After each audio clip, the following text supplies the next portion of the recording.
रत्नागिरीमध्ये व्यावसायिक सिलेंडर मिळत नसल्यानं छोट्या व्यावसायिकांची अनोखी युक्ती पाहायला मिळते। बटाटे शिजवायला ठेवलेल्या भांड्यावरच चहा गरम केला जातोय। गॅस वाचवण्यासाठी व्यावसायिकांची ही भन्नाट आयडिया पाहायला मिळते। व्यावसायिक गॅस सिलेंडरचा तुटवडा आहे आणि हा तुटवड्यामुळे सध्या जे छोटे टपरी व्यावसायिक आहेत ते अडचणीत आलेले आहेत। मात्र अशातच ही जरी समस्या असली तरी पण यातून गॅस वाचवण्याचा प्रयत्न कसा केला जातोय याचं उदाहरण आपण बघतोय। आपण सध्या रत्नागिरीतल्या एसटी स्टँडमधल्या एका टपरीवरती आहोत आणि या ठिकाणी हे तुळशीदास सर आहेत।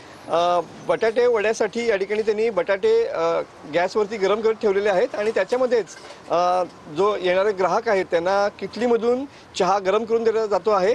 कारण का गरम चहाशिवाय मजा नाही आणि प्रत्येक येणारा जो ग्राहक आहे तो या ठिकाणी गरम चहाचीच डिमांड करत असतो। अशा वेळेला पर्याय म्हणून त्यांनी हा अनोखी शक्कल या ठिकाणी शोधलेली पाहायला मिळते आहे। कॅमेरामन समीत गजनेसह मनोज डेले, TV9 मराठी, रत्नागिरी।